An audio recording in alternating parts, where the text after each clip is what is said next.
Hello everyone and welcome back to my channel. This morning I woke up and I was 59.5, so a net loss of 350 grams since yesterday. I am 500 grams from my goal weight. We were at 72.9. I was at 72.9. I am at 59.5. It's amazing. We're talking a good 13 kilos off, and yes, 500 grams from my goal weight. It's going to be amazing. Let's look at the meals to understand what can explain that number on the scale. So first, same thing as usual. You're going to ask me, well, why muesli, always nectarine? Why not choose another fruit?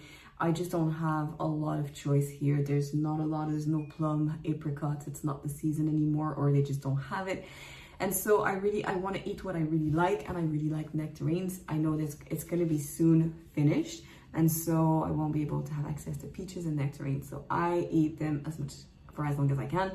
That's the only reason I don't have a lot of variety. Depending on where you live, where you are, where you're having your holiday, your vacation, it might not be the best in terms of choice of food. Second meal, so I did have, in between my breakfast and my lunch, I had bread, toast, and butter because I was very hungry, which is totally normal. You don't eat the afternoon before you're going to be hungry in the middle of the morning when you're usually not.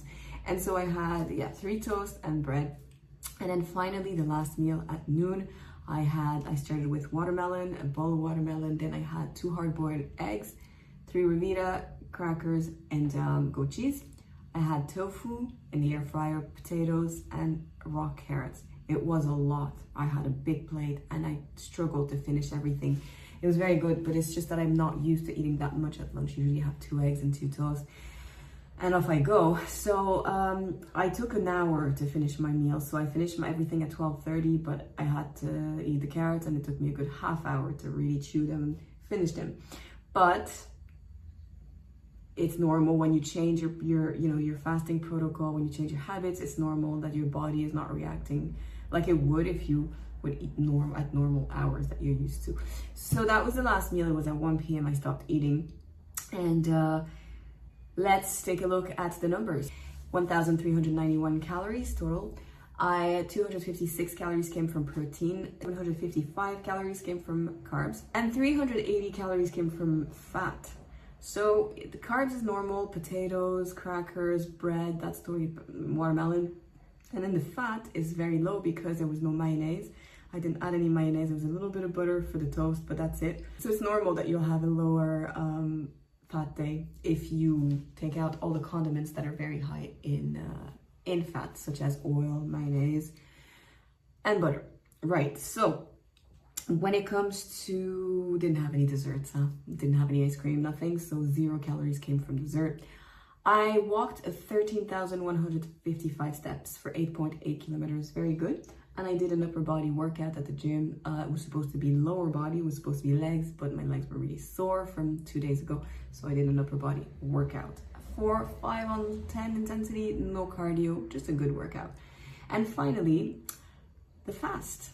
I fasted from 1 p.m. to 8:30 a.m. So we're talking 18 hours and a half fast. It's very good. It's hard. Like when I came back from the gym, my man was eating spaghetti with tomato sauce and cheese and mussels, and it looked really good. And I was, I could have had a third meal, obviously, if I wasn't fasted and eat spaghetti with him. It doesn't mean that I would have weighted the same this morning. I could have gained a little bit in water retention because spaghetti, pasta, carbs, and you know what? I have a goal weight, and it's a weight loss goal. If I was in maintenance, I would not even have thought twice about it, but I want to see the 59.00 a week from now. And so for that reason, I'm trying this protocol of fast, which is skip the last meal. It is the hardest of all. I think OMAD, 1 meal a day, is very tough. I did it for insomnia. It was amazing. I did lose weight because when you eat once a day, it's very hard to eat 6,000 calories in 1 meal. But I don't think, so OMAD is very tough. I don't think not eating at night is easy either. Like, honestly, this is, when you sit down in front of the TV and you're just like, oh, I want to relax, you're having a little snack. You just want to have a nice meal at night when you come back from your day, you're tired, you want comfort. It is an emotionally hard protocol, fast protocol, okay? I asked myself yesterday, because I was a little hungry, like I was not starving, but I was hungry. I asked myself, do I want carrots? No, I didn't want the carrots. So they were ready, they were peeled, chopped, everything, they were in the fridge. I didn't want them. So it means that I wanted something more comforty, such as pasta. And that's totally normal. And I'm glad I actually did the test yesterday and asked myself the right question. Do you really want to eat anything? Or do you want a certain thing? In that case, it's pretty much an emotional hunger. So that's it. Listen, guys, I'm very impressed by this fast. I did not think I would fast after the gym. I did. That's great. I'll do it again today, hopefully. I don't promise anything, but I'm very happy about the result on the scale, and I'll see you tomorrow for feedback on today's results. In the meantime, I hope everything is good on your end, and we'll talk tomorrow.